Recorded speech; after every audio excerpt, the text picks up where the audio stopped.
Welcome back to your Stradivari podcast about the fascinating world of string instruments. Today, everything revolves around one element that is essential for playing a string instrument: the bow. Without it, nothing works. Let's discover together what makes it so special. It is much more than just a tool for drawing the strings. The bow is an independent means of expression, an extension of the arm, and has undergone a fascinating development over the centuries.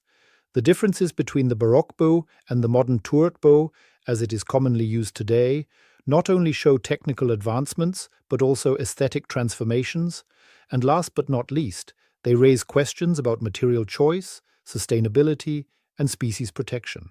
Let's begin with the fundamental distinction between the historical Baroque bow and the modern violin bow. Early Baroque bows were generally shorter and lighter than their contemporary descendants. They have an asymmetrical weight distribution, primarily due to their slender, pointed tip. This replaces the solid head of modern bows and shifts the center of gravity closer towards the frog. This has significant effects on playing behavior. The shape of the bow stick also differs fundamentally. While modern bows, since François Tourte in the late 18th century, have a concave curve, the stick of Baroque bows was usually slightly convex.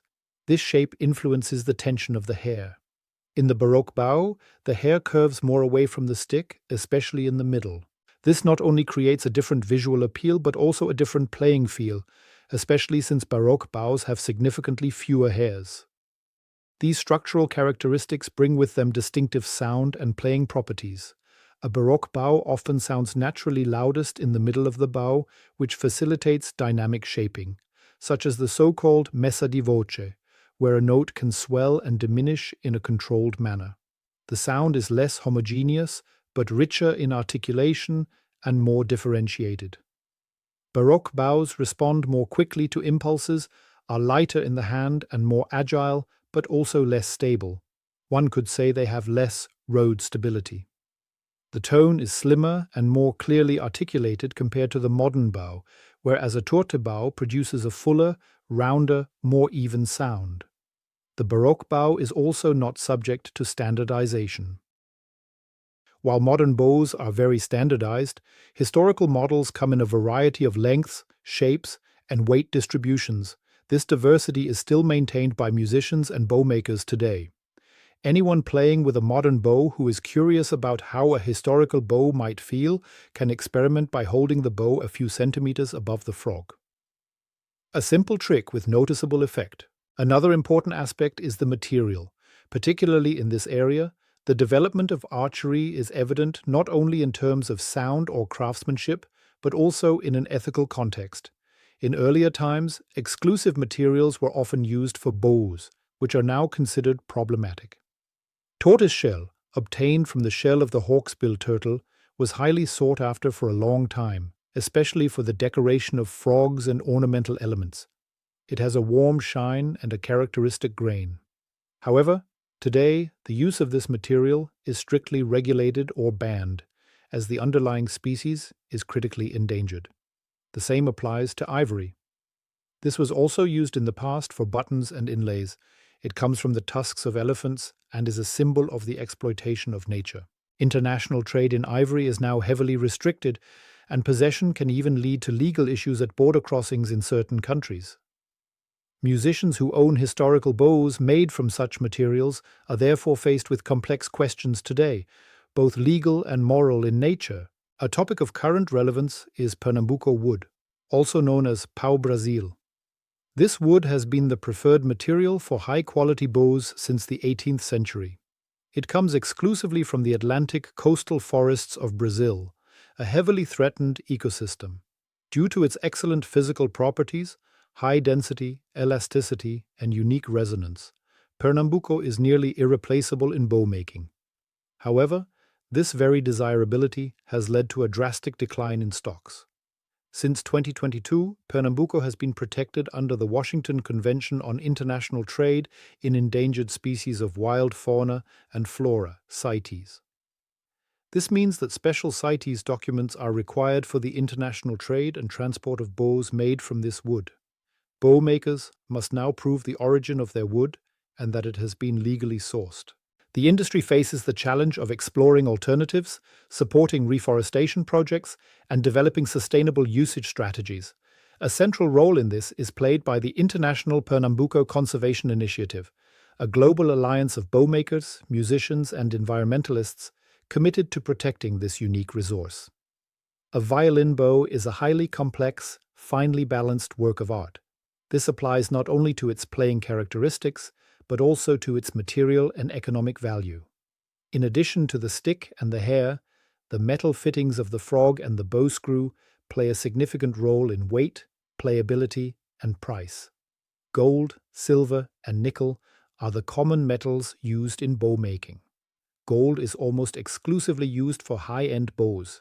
It is valued not only for its material worth, but also for its corrosion resistance. Gold-mounted bows are considered luxury items, usually have a higher weight and a special aura. Silver is the most widely used metal in professional bows. It combines robustness, elegance, and functional balance. High quality but not overly luxurious bows are typically silver-mounted.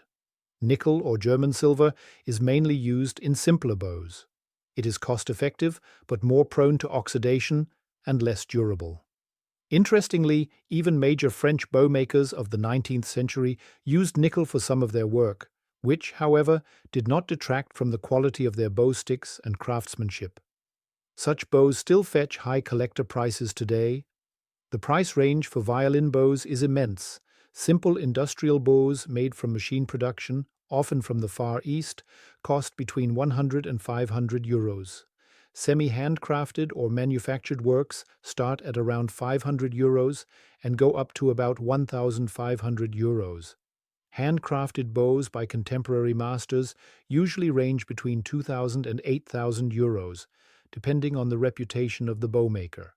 Prices for historical bows are even higher, especially from the heyday of the French school in the 19th century. Works by masters such as François-Nicolas Voirin, Joseph Henry, or Dominique Pecquat fetch prices from 10,000 to over 100,000 euros, depending on condition and provenance. An original bow by François Tourte, the so-called Stradivari of bow making, has already been auctioned for more than 250,000 euros.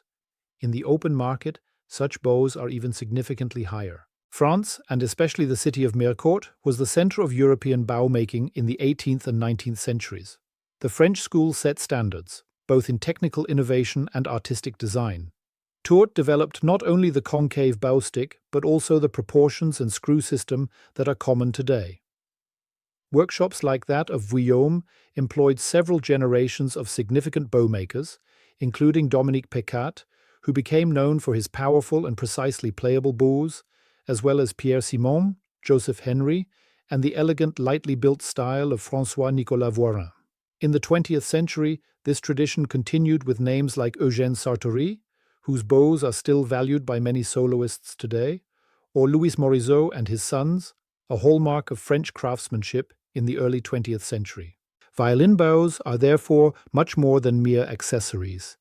They are finely tuned tools, masterpieces of craftsmanship, sound-shaping partners, and not least, cultural assets with economic and often emotional value. Their choice of materials, from gold to nickel, their origin, their historical imprint, and the handwriting of their makers not only determine sound and playability, but also their place in history and on the market. Today, when someone selects a bow, they are not just buying a piece of wood with hair, but making a decision between tradition, artistic quality, ethical responsibility, and often also financial investment. That's it for today. Thank you for tuning in to the Stradivari podcast again. Subscribe and share it with others, and continue to accompany us on this acoustic journey into the fascinating world of string instruments. Stay interested. We'll hear from you.